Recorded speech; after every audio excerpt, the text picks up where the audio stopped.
Hello, friends. Numericals, or for that matter, we can say problems related to chemical thermodynamics.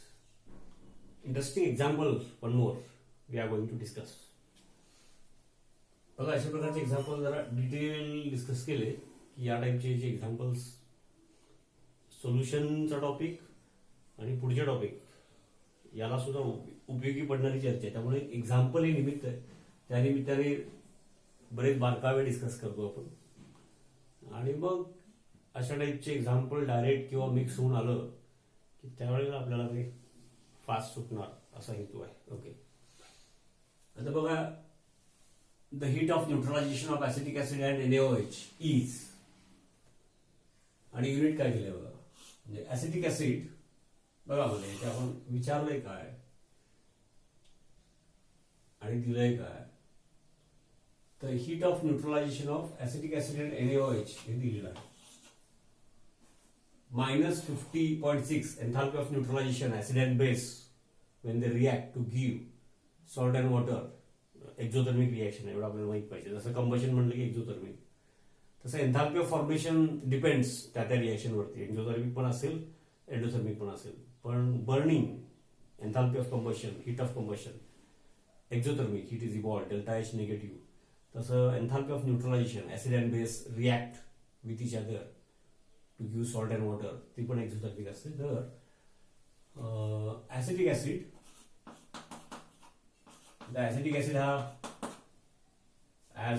as per what we have studied earlier, monobasic acid आहे. कारण का one molecule if it gets ionized will give one H plus ion. Acidic hydrogen high. Okay, हे नव्हे. React with NaOH. आता enthalpy of neutralisation ची चर्चा जेव्हा करतो तेव्हा ॲक्वस म्हणजेच overall large amount of water किंवा dilute large amount of water हे अपेक्षित आहे.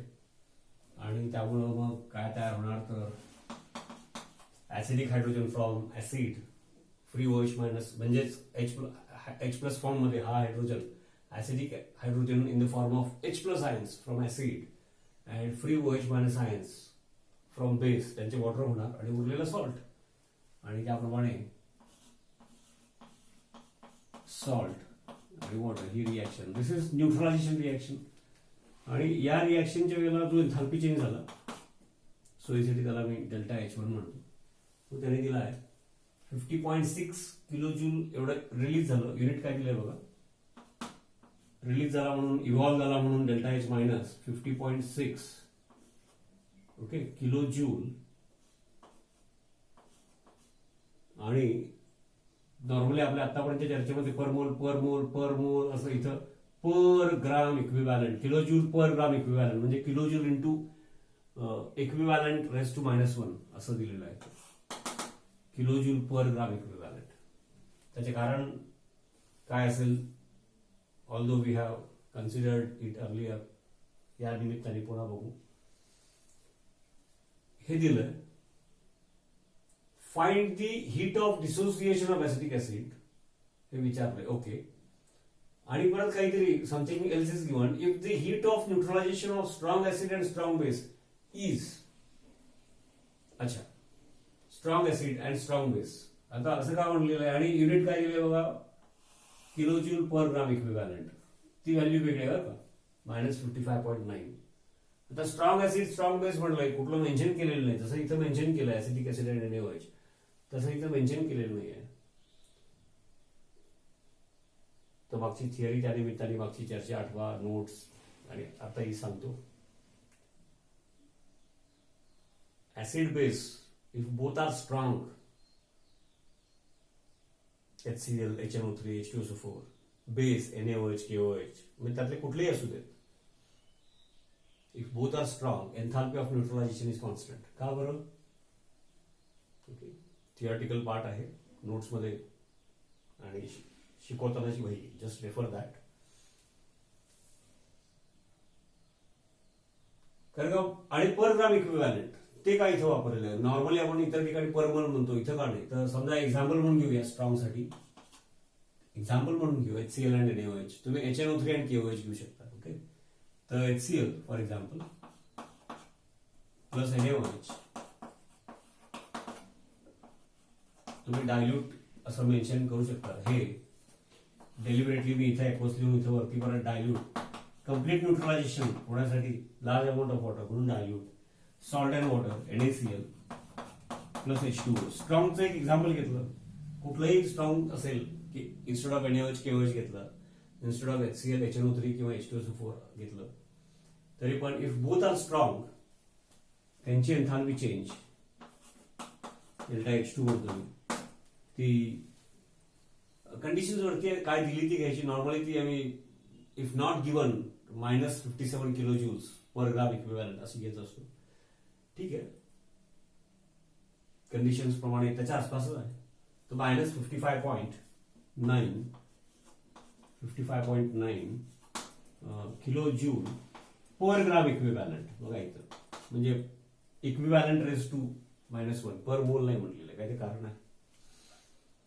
हे दोन दिलेलं आहे आपल्याला आणि विचारलंय काय, ह्या दोन गोष्टी दिलेल्या आहेत. विचारलंय काय, heat of dissociation of acetic acid हे विचारलंय, हे दिलंय. Heat of dissociation of acetic acid. मग आतापर्यंत आपण heat of combustion, heat of neutralisation नाही का, किंवा एन्थाल्पी ऑफ म्हणायचं आपण, एन्थाल्पी ऑफ फॉर्मेशन हे बघितलं. त्याच्यावरून आपल्याला इतर कुठल्या एन्थाल्पी ऑफ किंवा हीट ऑफ म्हणजे डेल्टा H ते लगेच त्याचा अंदाज बांधता आला पाहिजे. म्हणजे आता प्रॅक्टिसमध्ये सवय होईलच तरी पण. तर हीट ऑफ डिसोसिएशन म्हणजे एन्थाल्पी ऑफ डिसोसिएशन म्हणजे delta H of that reaction in which dissociation वर्डवरून कळतंय. डिसोसिएशनच्या ऐवजी इथे ऍक्च्युअली आयोनायझेशन वापरलं असतं जास्त सोयीचं झालं असतं. ठीक आहे, आयोनाइज होतात ऍसिटिक ऍसिड त्यावेळेला ते इन वॉटर डिसअसोसिएटेड होतातच, डिसोसिएशन चालतं पण रिलेटिव्हली. ठीक आहे, म्हणजे काय विचारलं, heat of dissociation of acetic acid हे दिलंय गिव्हन नाही का, हे गिव्हन इथं 1 म्हणतो, इथं 2 म्हणतो आणि हे आस्क किंवा रिक्वायर्ड म्हणतो मी त्याला. रिक्वायर्ड इक्वेशन काय आहे, तर dissociation of acetic acid enthalpy change delta H या रिएक्शनचा. तर डिसोसिएशन ऑफ ऍसिटिक ऍसिड म्हणजे काय आणि एन्थाल्पी ऑफ म्हणले म्हणजे ते पर मोल. न्यूट्रलायझेशनला डेलिबरेटली पर ग्राम इक्विव्हॅलंट आहे, चर्चा झालेली आहे, तरी थोडक्यात इकडं सांगतोच. पहिलं काय दिलंय काय विचारलं ते बघूया. तर enthalpy change taking place during that reaction in which 1 mole of specific असल्यामुळं 1 mole of acetic acid is completely dissociated. आता कम्प्लिटली डिसोसिएटेड म्हणजे आयन्स. आता ऍसिटिक ऍसिडचं डिसोसिएशन म्हणजे acidic hydrogen molecular formula bonding खरं म्हणजे दाखवायची गरज नाही पडायला पाहिजे. ठीक आहे, इथं मी लिहितो बघा थोडक्यात. तर रिक्वायर्ड इक्वेशन काय आहे, acidic acid to weak acid आहे. याचा अर्थ whatever is dissolved depending on temperature and concentration, alpha degree of dissociation.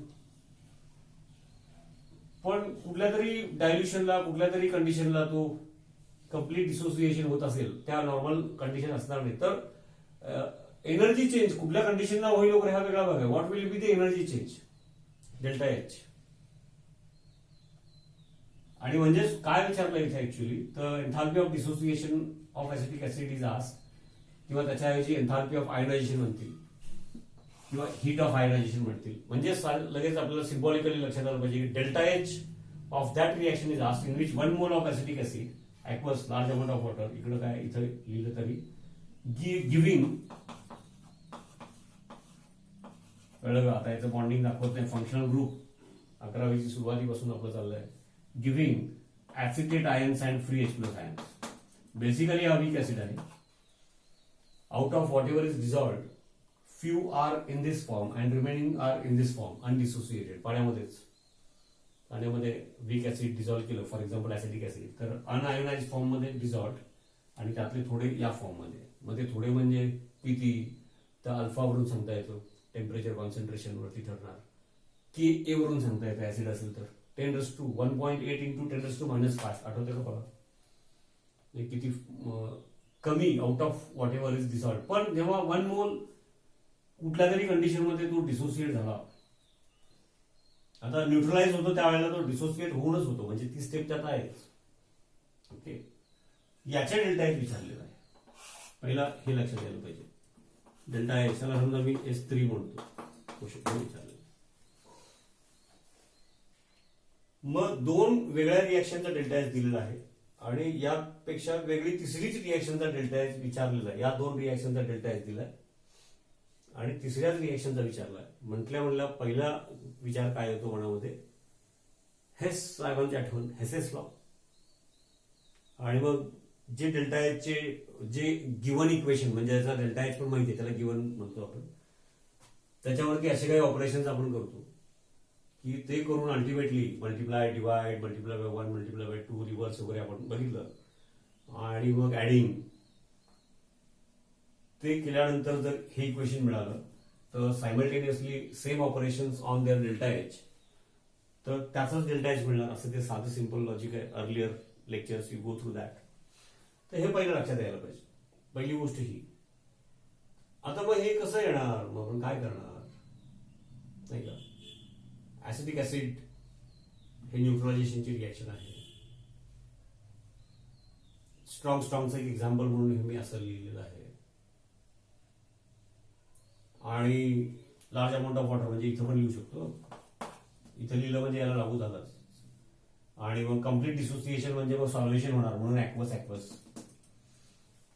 तर काय वाटतं तुम्हाला, तर मुद्दा बघा याच्यामध्ये लक्षात येतं का की या साईडला ऍसिटिक ऍसिड ऍक्वस पाहिजे आणि या साईडला acetate ions and free H+ ions पाहिजे. मग हे कसं, याच्यापासून मल्टिप्लाय बाय 1, 2, 3 रिव्हर्स वगैरे जे काय आपण previously up till now what we have studied, त्याचा रेफरन्स घेऊन याचा विचार करा म्हणून त्याचा उल्लेख करतो. डायरेक्ट जे हेच एक्झाम्पल बघत असतील त्यांनी ऍक्च्युली प्रिव्हियस एक्झाम्पल्स 1-2 चांगले बघावेत, म्हणजे त्याला कनेक्टेड हे लेक्चर असल्यामुळं. ओके, असं पण कळेल, पण जास्त बरं पडेल. तर काय करणार मग, समजा याला मल्टिप्लाय बाय 1 केलं तर लेफ्ट साईडला 1 मोर येईल, पण आम्हाला राईट साईडला ऍसिटेट आयन्स आणि H+ आयन्स पाहिजेत. मग काय करणार, इथे तर कुठं फ्री ऍसिटेट आयन्स वरती गिवन मध्ये किंवा फ्री H+ आयन्स दिसत नाही. आणि मग तुम्हाला आठवायला पाहिजे, बघा इथं की although this is a reaction we have written जसं दिलंय, but in large amount of water NaOH form मध्ये नसतातच ना. स्ट्रॉंग बेस आहे म्हणजे काय, in large amount of water म्हणजे न्यूट्रलायझेशन रिॲक्शन सुरू होण्यापूर्वी सुद्धा हे as compared to weak acid आहे. याचा अर्थच whatever is present in undissociated form that is very very large, 10⁻⁵ च्या रेंजमध्ये Ka व्हॅल्यू आहे त्याची. पण हा स्ट्रॉंग आहे म्हणजे ऑलमोस्ट कम्प्लीट. पाण्यामध्ये जेवढे प्रमाणामध्ये डायल्यूट सोल्युशन असेल तर आणखीनच लागू झालं. NaOH फॉर्म मध्ये नाहीच येत ना. NaOH is present in form of Na+ and OH-. हे पटलं का तुम्हाला. आणि वीकच्या तुलनेमध्ये तर मग हे स्ट्रॉंग आपण जर आयन फॉर्म मध्ये लिहिणार, कारण का स्ट्रॉंग आहे आणि लार्ज अमाऊंट ऑफ वॉटर, तर NaOH कंपाऊंड फॉर्म मध्ये नसणारच, ते फ्री आयन्स असणार. मग तसं लिहिणार मी आता इथं Na++ OH-. त्याच्या तुलनेत डिसोसिएशन याचं व्हेरी निग्लिजिबल. मग जो मेजर पार्ट आहे तो लिहिणार, म्हणजे हा असाच ठेवायचा. After neutralisation what we get हे आपण डायरेक्ट लिहिलं, पण हा सॉल्ट आहे. In water salt will be present in the form of ions again, म्हणजे acetate ions and Na+ ions, acetate ions and Na+ ions. मग पाण्यामध्ये लार्ज अमाऊंट ऑफ वॉटरमध्ये आफ्टर न्यूट्रलायझेशन हे कुठल्या फिजिकल स्टेटमध्ये असणार, ऍक्वा सोल्युशन ही पण फिजिकल स्टेट पकडायची. Acetate ions and Na+ ions plus water. Water weak आहे, लक्षात आलं ना, किती वीक आहे आपण मागं बघितलेलं आहे. मग त्याच्यावरून त्याचा Kw 10⁻⁴ ऍट 298 केल्विन तो कसा काढला आता इथं रिपीट करत नाही, पण आठवत आहे. मग असं त्यानिमित्ताने मी काय बोललो ते लगेच मागचं जाऊन रिवाइज करायचं. ऍट 298 1 लिटर वॉटर घेतले तर म्हणजे 55.55 मोल्स या खाली, त्यातले 10⁻⁷ म्हणजे 1/10⁷ एवढे डिसोसिएट होतात. हे आता मी असं नुसतं बोलतोय कारण झालेली गोष्ट आहे आणि याला रिलेटेड आहे, त्यानिमित्ताने आठवण आली. मुद्दाम थोडंसं वेळ लावून सांगतोय. असे काही ठराविक एक्झाम्पल्स बघितले की मग पुढं चुटकी में स्पीड वाढण्यासाठी. ओके, परत ऍक्वस सोल्युशन डायल्यूट म्हणजे लार्ज अमाउंट ऑफ वॉटर असेल तर HCl plus NaOH use NaCl plus water, okay, reaction is not wrong. पण लार्ज अमाउंट ऑफ वॉटर मध्ये HCl फॉर्म मध्ये नसतो, तो H plus plus Cl minus ions. NaOH is strong base म्हटल्यानंतर Na plus plus OH minus, आणि मग reaction झाल्यानंतर NaCl plus water तयार होतात, त्याच्यामध्ये हा परत स्ट्रॉंग आहे salt, Na plus plus Cl minus. Water weak आहे, या स्ट्रॉंगच्या तुलनेत जे वीक आहेत ते अनडिसोसिएटेड दाखवायचे. Chemical equilibrium topic 11th. आणि मग in large amount of water जे स्ट्रॉंग असतात ते फ्री आयन फॉर्म मध्ये असतात, त्याच्या तुलनेमध्ये वीक आहे ते मेजॉरिटी अनडिसोसिएटेड असतात.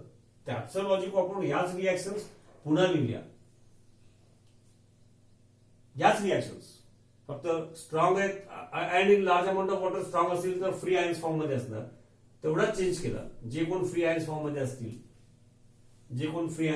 असतील, ते त्या फॉर्म मध्ये लिहायचं आणि मग रिक्वायर्ड इक्वेशन कडे बघायचं की अरे बाबा या दोन गिव्हन इक्वेशनचा वापर करून हे रिक्वायर्ड इक्वेशनची डेल्टा एच व्हॅल्यू आपल्याला काढता येते का.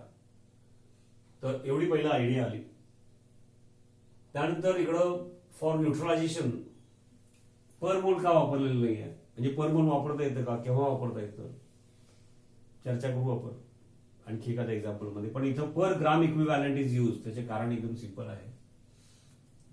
ऍसिड किंवा बेस HCl च्या ऐवजी H2SO4 असू शकतो, NaOH च्या ऐवजी CaOH ट्वाइस असू शकतो, dibasic acid, monobasic acid, strong मध्येच, वीक मध्ये पण स्ट्रॉंगचा जरी विचार केला तर मग 1 ग्राम इक्विव्हॅलंट असेल स्ट्रॉंग, म्हणजे HCl च्या ऐवजी समजा मी इथे H2SO4 घेतलं आणि इकडे NaOH ठेवला, acid and base react with each other and form salt and water, reaction होणारच आहे. पण पर ग्राम इक्विव्हॅलंटची व्हॅल्यू जर काढली तर इफ बोथ आर स्ट्रॉंग ती सेम येते. का बरं असं, तर 1 ग्राम इक्विव्हॅलंट घेतलं, कुठलंही ऍसिड, मोनो असो, डाय असो, ट्राय असो, कुठलाही बेस असो, मोनो असो, डाय असो, 1 ग्राम इक्विव्हॅलंट ऍसिड किंवा बेस घेतला, याचा अर्थ काय, म्हणजे परत मूल कन्सेप्टच्या गोष्टी आल्या. मग 11 साठी मी आता अपलोड केलेले आहेत, त्याच्यावरती त्या युट्यूब चॅनलवरती जाऊन ते तेवढं बघा, तुम्हाला ते सगळं बघायला लागत नाही. बरोबर तो नॉर्मॅलिटी आणि इक्विव्हॅलंट वेट तेवढा पार्ट बघायचा, पुन्हा रिवाइज होतो. आपले नोट्स बघितले तरी होणार, त्यात दिलंय. तर पर ग्राम इक्विव्हॅलंट म्हणजे इथं HCl एक्झाम्पल म्हणून घेतलं, याच्यामध्ये असेल H2SO4 असेल. If it is 1 gram equivalent, मग तो मोनो बेसिक ऍसिड असू दे, डायबेसिक ऍसिड असू दे, ट्राय फक्त स्ट्रॉंग पाहिजे या सेकंड. तर पर ग्राम इक्विव्हॅलंटचा अर्थ काय होतो की 1 ग्राम इक्विव्हॅलंट ऑफ ऍसिड म्हणजे काय की that amount of acid which will make available Avogadro number of free H plus ions, n number of free H plus ions. 1 gram equivalent of any base, याचा अर्थ काय होतो, Avogadro number म्हणजे Na किंवा n लिहितं 6.022 into 10⁻23. 1 gram equivalent of any base, आता especially आपण इथं स्ट्रॉंग विचारात घेतो, okay, is that amount, 1 gram equivalent of any base is that amount which will make available Avogadro's number, okay, Na लिहितात किंवा n of free OH minus ions. मग आम्हाला जर 1 ग्राम इक्विव्हॅलंट ऍसिड, आणि आता या सेकंड पुरतो जर विचार घेतला तर both strong, 1 gram equivalent of strong acid म्हणजे मग तो H2SO4 असेल, HCl असेल. फिक्स काय झालं, 1 ग्राम इक्विव्हॅलंट म्हटल्यानंतर n नंबर ऑफ म्हणजे 1 mole of free H plus ions, आणि 1 gram equivalent of strong base म्हटलेलं आहे, मग तो KOH असो, NaOH असो किंवा मॅग्नेशियम हायड्रॉक्साईड वगैरे असो, मोनो ऍसिडिक बेस असो किंवा डाय ऍसिडिक किंवा ट्राय, स्ट्रॉंगच्या लिमिटमध्ये फक्त विचार.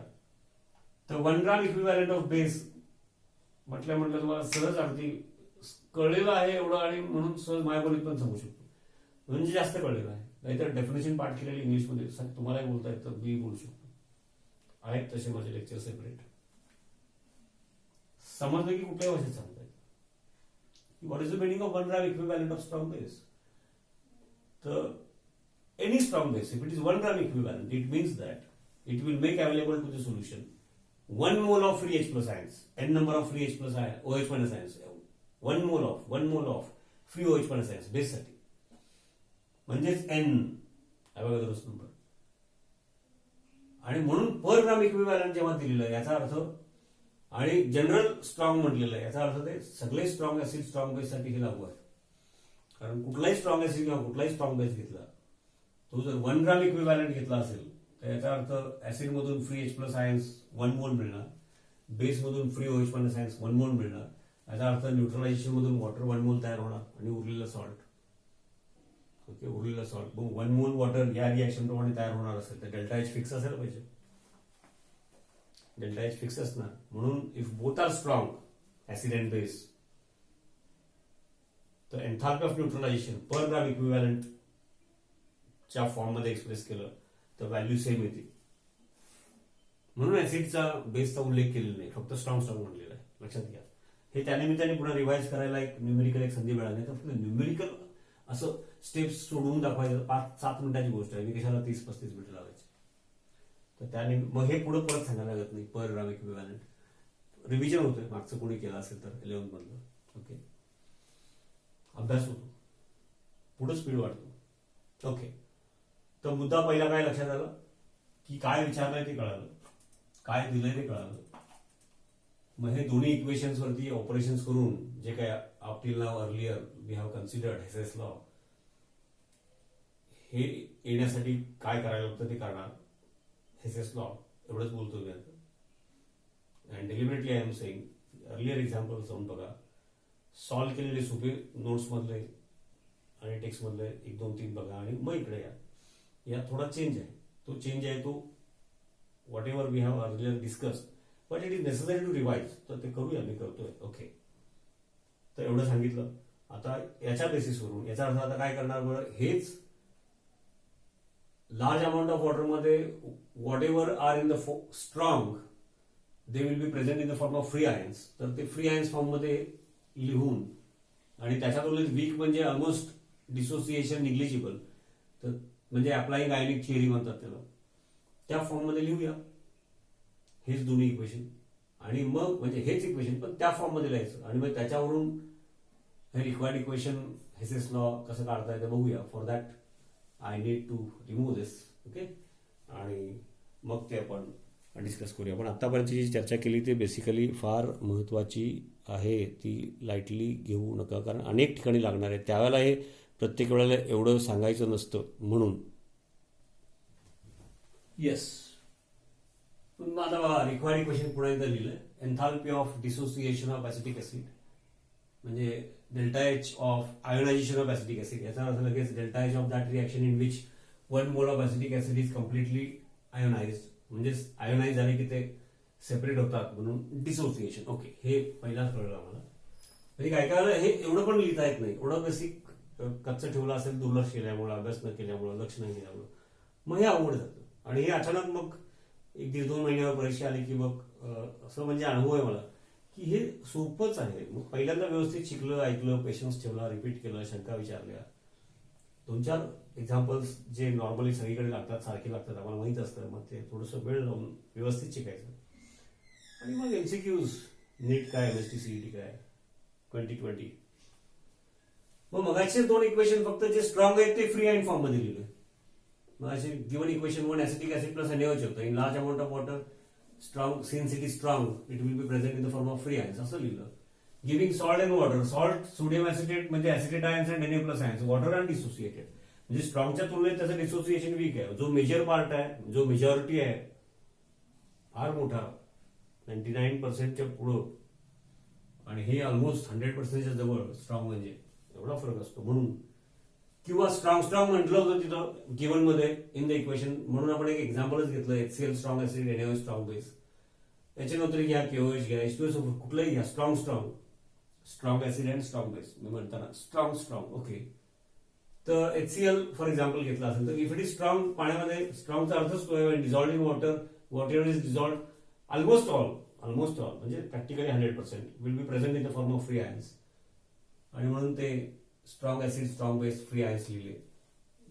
But when they are mixed salt and water म्हणजेच काय, H plus ions from acid large amount, free acid separate होतं तेव्हा, and free OH minus ions from base, ते दोघं वॉटरमध्ये कन्वर्ट होणार. आता वॉटर आउट ऑफ अनडिसोसिएटेड किती आयोनाइज होतात ते आम्हाला माहिती आहे. Per litre 10⁻⁷ moles.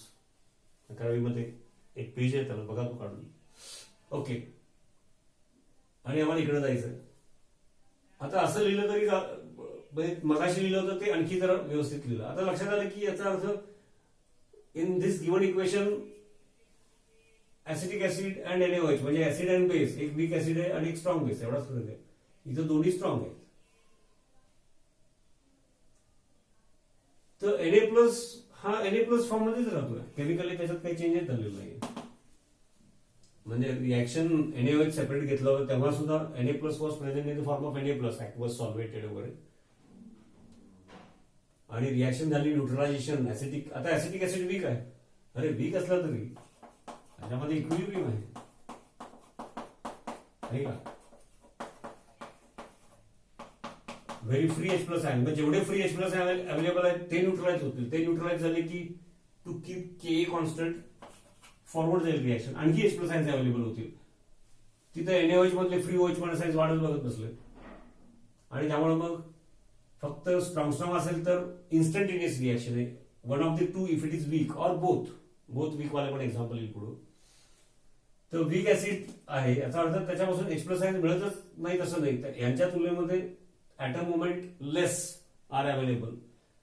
मग कमी अवेलेबल आहे. समजा आपण काहीतरी काल्पनिक आकडा करू बाबा हे 25,000 चे 25,000 हे 25,000 पैकी समजा 25 अवेलेबल आहे, 10 अवेलेबल आहे, तेवढे न्यूट्रलाइज होतील.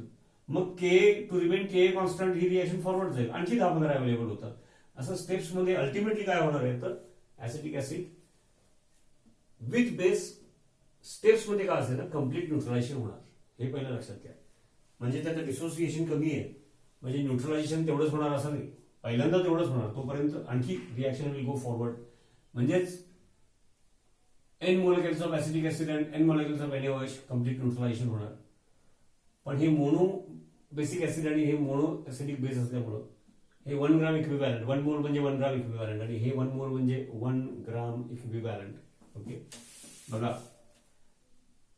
आणि त्यामुळे मग Na+च राहिले. त्याचा अर्थ केमिस्ट्री पॉइंट ऑफ व्ह्यू आणि ज्याचा मग energy change point of view change होणार आहे. तिथं कुणाच्यात फरक पडलेला आहे तर फरक पडलेला आहे लेफ्ट साइडला NaOH मधून जे फ्री OH सायन्स होते रिएक्शनच्या पूर्वी मिक्स करण्यापूर्वी, तो राईट साइडला प्रोडक्ट साइडला फ्री OH सायन्स नाही आहे. तो कुठे गेला. Now it is part of undissociated water. इथं जेवढी large amount of free OH science होते त्या तुलनेमध्ये याच्यातून मिळणारे निग्लिजिबल म्हणजे प्रॅक्टिकली प्रॅक्टिकली इतरांच्या तुलनेत. आणि लेफ्ट साइडला हा वीक म्हणजे डिसोसिएशन निग्लिजिबल असा इक्विलिब्रियम होता. इथं दाखवला आता मी. राईट साइडला ऍसिडेट आयन्स सोडियम ऍसिडेट तयार झाला म्हणजे सॉल्ट म्हणजे तो स्ट्रॉंग सॉल्ट आहे. ऍसिडेट आयन्स आणि Na+ आयन्स फ्री आयन्स असणार. म्हणजे Na+ आयन्स हे Na+च राहिलेत. म्हणजे chemistry point of view, reaction point of view आणि त्यामुळं त्याचा परिणाम एन्थाल्पी चेंजच्या दृष्टिकोनातून दॅट पॉइंट ऑफ व्ह्यू म्हणजेच केमिस्ट्री पॉइंट ऑफ व्ह्यू. कुठली पण चेंज झाला फिजिकल केमिकल तर त्यावेळेला करस्पॉन्डिंग काहीतरी एन्थाल्पी चेंज होतोच. मग रिएक्शन होण्यापूर्वी आणि रिएक्शन नंतर Na+ हे Na+च आहेत. तसंच इकडे पण विचार केला तर बिफोर द रिएक्शन म्हणजे हे सेपरेट होतोय HCl and NaOH 1 gram equivalent amount म्हणजे N फ्री H+ आयन्स किंवा N number of 1 mole of free OH science देणारी जी अमाऊंट असेल ती. तर पूर्वी स्ट्रॉंग ऍसिड आणि स्ट्रॉंग बेस असल्यामुळं हे फ्री आयन्सच आहेत. Large amount of water aqueous दिले बारीक अक्षरात. म्हणजे before the reaction acid separate base separate तेव्हा पण Cl- आणि इथून Na+ हे फ्री आहेत. आणि आता पण NaCl इन वॉटर म्हणजे Na+Cl- strong salt, strong compound, strong and weak electrolytes. त्याच्यामध्ये ऍसिड बेस पण आले, सॉल्ट्स पण आले. त्याचा अर्थ chemistry point of view Cl- ions and Na+ ions second reaction मध्ये पण काही फरक पडलेला नाही. पण free H+ ions from acid इकडं from acid and free OH ions from base when this two are mixed ते येतात याच्यामधूनच. पलीकडे मात्र undissociated water unionised water more perfect. म्हणजे यांची काहीतरी केमिस्ट्री झालेली आहे. म्हणजे जे एन्थाल्पी चेंज झालेला आहे या रिएक्शन मध्ये if both are strong, example म्हणून HCl घेतलंय, पर ग्राम इक्विव्हॅलंट असेल तर कुठलंही ऍसिड आणि कुठलंही बेस चालेल. फक्त इथं हे स्ट्रॉंग साठी आहे आणि हे स्पेसिफिक एक्झाम्पल त्याच्यामध्ये एक वीक एक स्ट्रॉंग आहे लक्षात घ्या. तर कुठलंही म्हणजे इथे HNO3 असतं आणि इथं KOH जरी असतं तरी सुद्धा अल्टिमेटली म्हणजेच हे रिॲक्शन मी काय करतो बघा, की जर Na+Na+ जातात तर फर्स्ट इक्वेशन मी पुन्हा लिहितो मग, म्हणजे त्याला अप्लाइंग आयनिक थिअरी, म्हणजे स्ट्रॉंग असतात ते फ्री आयन्स मध्ये लिहायचे. मग त्याचा हे विचार न करता एकदा तरी सुरुवातीला डायरेक्ट अप्लाइंग आयनिक थिअरी स्ट्रॉंग आयन्स फॉर्म मध्ये लिहायचं बरं का. ओके, लक्षात ठेवलेली असं नाही शिकायचं. आता एकदा शिकल्यानंतर फ्युचरमध्ये आपण डायरेक्ट तसंच करणार आहोत. आणि स्ट्रॉंग असतात ते फ्री आयन्स असतात आणि मग त्यातले लक्षात आलं आमच्या की Na+Cl- रिॲक्शन होण्यापूर्वी आणि रिॲक्शन झाल्यानंतर त्यांचे नेचरमध्ये केमिस्ट्रीमध्ये काहीच फरक पडलेला नाही. याचा अर्थ एन्थाल्पी चेंजमध्ये त्यांचा रोल नाही आहे काही. म्हणून मग केमिस्ट्री पॉईंट ऑफ व्ह्यू त्यांचा विचार करणार नाही आपण. म्हणजेच म्हणतात म्हणायचं cancelling common ions on both sides of the equation. Cancelling म्हणजे काहीतरी बाजूला काढून टाकलं असं नव्हे. ओके, त्यांचा फिजिकल स्टेट सह काही फरकच पडलेला नाही आहे. तर जो काही एन्थाल्पी चेंज झालेला आहे त्याच्यामध्ये त्यांचा रोल नाही आहे, हा त्याचा अर्थ आहे केमिस्ट्री. आणि म्हणून मग ते अप्लाइंग आयनिक थिअरी म्हणजे पहिला जे लिहिलं होतं 1 आणि 2 ते आता या फॉर्म मध्ये लिहिलं, म्हणजे त्याला म्हणतात अप्लाइंग आयनिक थिअरी. त्याला म्हणतात अप्लाइंग आयनिक थिअरी. इथे लिहितो बघा, अप्लाइंग आयोनिक थिअरी. 11वी बघितलं बरं का. मी का सांगायला असलो तर ते पुन्हा तुम्ही रिवाईज करावं, किंवा ते तुम्हाला नवीन वाटलं गॅप पडल्यामुळे असेल किंवा त्यावेळेला दुर्लक्ष केल्यामुळं, तर निदान तुम्हाला हा बाबा त्यावेळेला काही कारणामुळे दुर्लक्ष झाल्यामुळे कळलं नाही एवढं तरी, दॅट इज ऑल्सो इम्पॉर्टंट. नाहीतर आपला गैरसमज होतो की हे झालंच नाही, माहीतच नाही, अचानक आलं, असं होऊ नये. ओके, आणि मग कॉमन आयन्स जे आहेत जसं Na+Na+ नो चेंज म्हणजे common ions, cancelling common ions on both sides of the equation. मी थोडक्यात लिहितो cancelling common ions physical states बरं का, नुसतं एलिमेंटरी सिम्बॉल बघू नका. तर पहिल्यांदा अप्लाइंग आयनिक थिअरी मग असे 2 इक्वेशन असे लिहिले, आणि मग Na+Na+ नो चेंज म्हणजे ते केमिकली काही त्याचा फरक पडत नाही एन्थाल्पी चेंजवर, म्हणजे ते आम्ही बाजूला काढून परत लिहिणार, म्हणजे म्हणायचं cancelling common ions on both sides of the equation. हे दोन्ही स्टेप्स केल्यानंतर याच 2 इक्वेशन पुन्हा लिहितो मी. नंतर मग ते या फॉर्म मध्ये लिहिलं अप्लाइंग आयनिक थिअरी आणि कॅन्सलिंग कॉमन आयन्स. ते आपल्याला आपोआपच यायला लागतं, ते पहिले इक्वेशन बघितल्यानंतर तेव्हाच तिथं दिसायला लागतं, सवय होते. एवढं सांगितल्यानंतर होतेच. आणि मग एमसीक्यूला सेवाग सारखं पहिल्या बॉलला पॉईंटच्या डोक्यावरून 6, काय परफेक्शन असतं ते, टायमिंग. नेहमी सांगतो एक्झाम्पल. तर मग बघा OH Na+Na+ कट करून हेच पुन्हा लिहिणार. बघा given equation 1 acetic acid okay plus OH- ions. Na+आयन्स कुठे गेलेले नाही आहेत, केमिस्ट्री पॉईंट ऑफ व्ह्यू काहीच फरक पडलेला नाही, त्यामुळे बाजूला काढलं लिहिताना. Energy point of view okay, giving acetate ions Na+Na+ cancel झाले प्लस H2, म्हणजे ऍक्च्युअल रिएक्शन ही आहे. OH- NaOH मधूनच आलाय, म्हणजे Na+ आहेच, पण एन्थाल्पी चेंजवर फरक पडणे, ऍक्च्युअल रिॲक्ट होणे, याच्या दृष्टिकोनातून मगाची रिॲक्शन या फॉर्म मध्ये लिहिली आयनिक थिअरी, आणि कॉमन आयन्स कॅन्सल केले. म्हणजे पहिली रिॲक्शन म्हणजेच नंतर त्यानंतर ही आणि ही एकच आहेत 3 रिॲक्शन. हे जास्त त्यातले परफेक्शन सांगतात chemistry point of view. Delta H तोच राहणार, delta H1 okay -50.6 kilo joule per gram equivalent. आता पर ग्राम इक्विव्हॅलंट किंवा इक्विव्हॅलंट रेस टू -1 दोन्ही एकच, दोन्हीची सवय पाहिजे. आणि इथं मग Cl- रिॲक्शनच्या आधी पण आणि नंतर पण Cl- आहेत aqueous solvated, and Na+ remains Na+. त्यामुळं केमिस्ट्री पॉईंट ऑफ व्ह्यू त्यांच्यामध्ये काहीच फरक पडलेला नाही. मग ज्यांच्यात नाही फरक पडला ते बाजूला काढून तीच रिॲक्शन परत लिहूया. म्हणजे काय होईल बरं, second equation given equation second काय होईल, तर H+, आता आम्हाला माहिती आहे हे ऍसिड मधून आले, प्लस फ्री OH- आयन्स आम्हाला माहिती आहे हे बेस मधून आले, and they give unionised water, आणि त्याचा डेल्टा H. म्हणजे जे पहिला गिवन इक्वेशन लिहिलं होतं तेच केमिस्ट्री पॉईंट ऑफ व्ह्यू जास्त परफेक्ट लिहिलं, चुकीचं काहीच नाही, आपण सोयीच्या फॉर्म मध्ये लिहिलं, व्यवस्थित लिहिलं. याचा अर्थ गिवन इक्वेशन 1 आणि 2 म्हणजे हे आहेत जे आपण इनिशियली लिहिलं होतं. आणि आता हे 2 इक्वेशन्स आणि त्याची डेल्टा H माहिती आहे, आणि हे इक्वेशन त्याचा डेल्टा एच विचारलेला आहे या इक्वेशनचा. So by using these two equations whose enthalpy change values are known can be find enthalpy change of this equation. Third equation as सांगितलेले आहे. तर मग नेहमीसारखं मग first equation and required equation. तर फर्स्ट इक्वेशन रिक्वायर्ड मधल्या कोणासाठी वापरू शकतो असा विचार करायचा. सेकंड इक्वेशन रिक्वायर्ड मधल्या कोणासाठी वापरू शकतो असा विचार करायचा. तर बघा फर्स्ट इक्वेशन रिक्वायर्ड मधल्या कोणासाठी वापरू शकतो. फर्स्ट इक्वेशन रिक्वायर्ड मधल्या कोणासाठी OH मायनससाठी. रिक्वायर्ड मध्ये OH मायनस नकोच आहे. ऍसिटेट आयनसाठी नाही का आपण ठरवायचं. फर्स्ट इक्वेशन ऍसिटेट आयनसाठी वापरू शकतो आपण. ऑन राईट हँड साइड मला 1 मोल ऍसिटेट आयन्स पाहिजे फ्री. आणि फर्स्ट गिव्हन इक्वेशन मध्ये राईट हँड साइडला 1 मोल ऍसिटेट आयन्स आहेत. म्हणजे प्रोडक्ट साईडलाच आहेत आणि 1 मोल आहेत. तिकडे प्रोडक्ट साईडला पाहिजेत आणि 1 मोल पाहिजेत. याचा अर्थ इक्वेशन 1 नाही का. इक्वेशन 1 याचा अर्थ काय झाला. इक्वेशन 1 मल्टिप्लाय बाय 1 म्हणजे तसंच राहील. आणि सेकंड इक्वेशन म्हणजे या फॉर्म मध्ये लिहिलंय मी आता.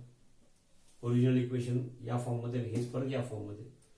सेकंड गिव्हन इक्वेशन आणि रिक्वायर्ड इक्वेशन कोणासाठी वापरायचं. फ्री OH मायनस आयन्स तर आम्हाला रिक्वायर्ड मध्ये नकोच आहेत. अनआयोनाइज्ड वॉटर आम्हाला रिक्वायर्ड मध्ये कुठं नको आहे. केमिकली तयार झालेले सॉल्व्हंट म्हणून लार्ज अमाऊंट ऑफ वॉटर आहे ते ठीक आहे ऍक्वस. तर सेकंड इक्वेशन रिक्वायर्ड मधल्या फ्री H प्लस आयन्स वापरू शकतो. In required equation on right hand side means on product side I want 1 mole of free H plus ions solvated aqueous 1 mole of free H plus ions. In given 1 mole of free H plus ions on left hand side are present. याचा अर्थ enthalpy change आणि ते सगळं विचार करता. Equation 2 reversing equation 2 असं म्हणतं किंवा मल्टिप्लाइंग बाय -1 असंही म्हणतं. याचा अर्थ पहिलं इक्वेशन आहे तसंच ठेवायचं आणि दुसरं इक्वेशन रिव्हर्स करायचं आणि दोन्ही ऍड करायचं. ओके आता इथंपर्यंत बघितलं. लक्ष ठेवा. पॉज करा. रफ वर्क करा. मी इथं थोडा चेंज करतो. ओके पहिलं इक्वेशन लक्षात आलं हवा की गिव्हन इक्वेशन 1 रिक्वायर्ड मधल्या कोणासाठी वापरायचं. याच्यासाठी पण चाललं असतं. मी याच्यासाठी वापरलं. राईट साईडला 1 मोल फ्री ऍसिटेट आयन्स पाहिजे ऍक्वस सॉल्वेटेड. इकडे राईट साईडला आहेत त्यामुळे equation 1 multiply by 1. Free H plus ions 1 मोल राईट साईडला पाहिजे म्हणजे प्रोडक्ट साईडला. इकडे लेफ्ट साईडला आहेत रिएक्टंट साईडला. रिव्हर्स इक्वेशन रिव्हर्स केलं की डेल्टा H ची साइन रिव्हर्स जी असेल ती. आणि मग इक्वेशन 1 मल्टिप्लाय बाय 1 आणि इक्वेशन 2 रिव्हर्स किंवा काही वेळेला मल्टिप्लाय बाय -1 म्हणतात. ते दोन्ही केल्यानंतर जे मिळणार मल्टिप्लाय बाय 1 केल्यामुळे जे मिळणार तो पुढचा नंबर द्यायचा 3.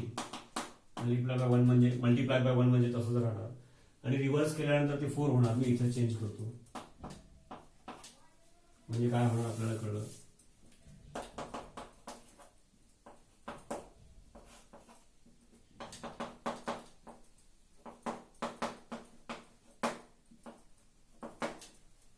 आणि इकडे मग काय केलं बरं नाही का. हे 3 आणि हा 4 किंवा ठीक आहे नंबर मध्ये गोंधळ व्हायला नको कारण त्याला आपण काही 3 म्हटलं होतं.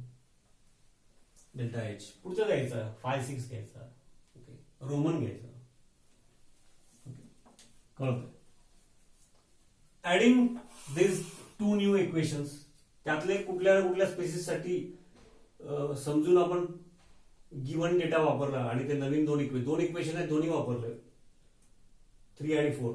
आता 3 आणि 4 ऍड करा म्हणजे रिएक्टंट साईड ऍड करायची प्रोडक्ट साईड ऍड करायचे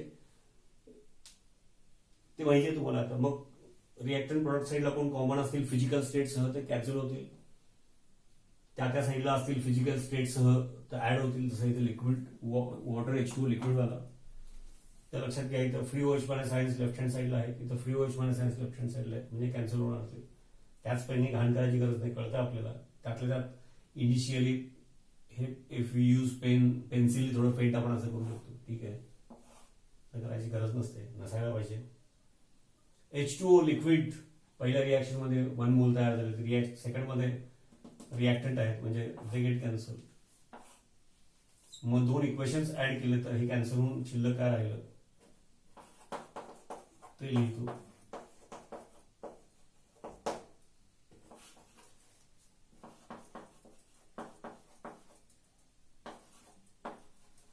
प्लस H प्लस आयन्स मग हे दोन इक्वेशन्स ऍड केले तर त्याचं सायमल्टेनियसली डेल्टा एच पण ऍड करायचे. मग तो मायनस आहे, हा प्लस आहे, म्हणजे आणि हा मोठा आहे. पहिल्यांदा मग सबट्रॅक्शन करायचं, मोठ्यातून छोटा आणि मोठ्याची साईन द्यायची. इथं तसं आहे बरं का. मग 55.9 आणि हा 50.6 म्हणजे ते प्लस, ते आता मी वजाबाकी इथे करत बसत नाही, तुम्ही करा. तुम्ही डेल्टा एच प्लस म्हणजे 56 आणि 51 प्लस 5 किलो जूल, त्याच्या आसपासचा एक्झॅक्ट व्हॅल्यू काहीतरी येईल पर ग्राम इक्विव्हॅलंट. आता हे 1 मोल साठी असल्यामुळं, मोनो असल्यामुळं, मोनो बेसिक ऍसिडिक ऍसिड 1 मोल हेच 1 ग्राम इक्विव्हॅलंट.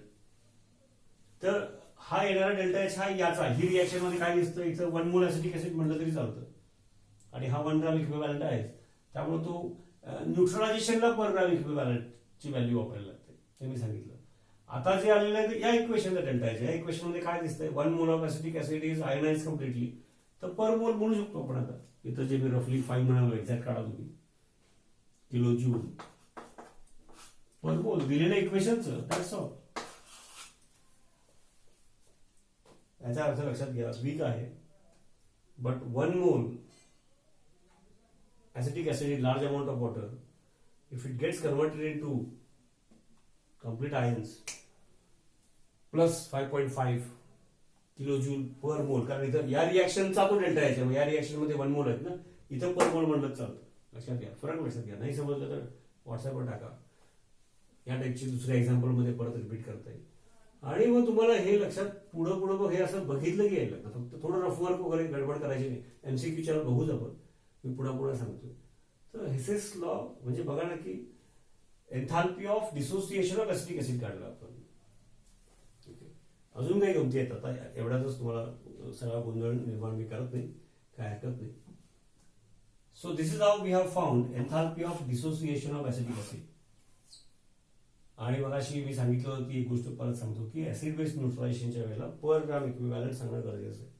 नाही तर आपण स्ट्रॉंग म्हणालो आणि घेताना एक्झाम्पल HCl घेतलं, ते काय घेऊ शकलो, कारण पर ग्राम इक्विव्हॅलंट असल्यामुळं HCl घ्या, HNO3 घ्या, नाहीतर डायबेसिक ऍसिडवाला H2SO4 घ्या, पर ग्राम इक्विव्हॅलंट आहे. याचा अर्थ n number of free H plus ions मिळण्यासाठी किती घ्यायला लागेल, 2 म्हणजे HCl 1 मोल, HNO3 1 मोल, सल्फ्युरिक ऍसिड हाफ मोल. म्हणजे मग HCl 1 मोल घेतला काय, सल्फ्युरिक ऍसिड हाफ मोल घेतला काय, फ्री H प्लस आयन्स मिळणार आहेत n, आणि free H plus ions n मिळणार आहेत, तर H2O 1 मोलच तयार होणार. समजलं का? समजा हा फिक्स ठेवला आणि इकडे बदल केला आपण, HCl का घेतलं, H2SO4 घ्या ना. Since per gram equivalent is mentioned, H2SO4 किती घ्यायला लागतील, 1 ग्राम इक्विव्हॅलंट म्हणजे किती, 49 ग्राम्स म्हणजे हाफ मोल. म्हणजेच मग H प्लस आयन्स त्यातून किती मिळणार, n 1 मोल. मग HCl 1 मोल घेतला आणि H2SO4 हाफ मोल घेतला, म्हणजेच 1 gram equivalent. 1 mole of HCl is equivalent to half mole of H2SO4. नाही का शिकलो आपण मागं 11ची आता लेटेस्ट काही व्हिडिओज अपलोड केलेत दुसऱ्या चॅनलवरती. You can go through that equivalent weight and all that. Previously although we have considered. तर हे मुद्दाम एवढा वेळ लावून मी सांगितलं, याचा विचार करा आणि न बघता सोडवा. या टाईपचे काही एक्झाम्पल्स आपण बघूया. Okay, thank you.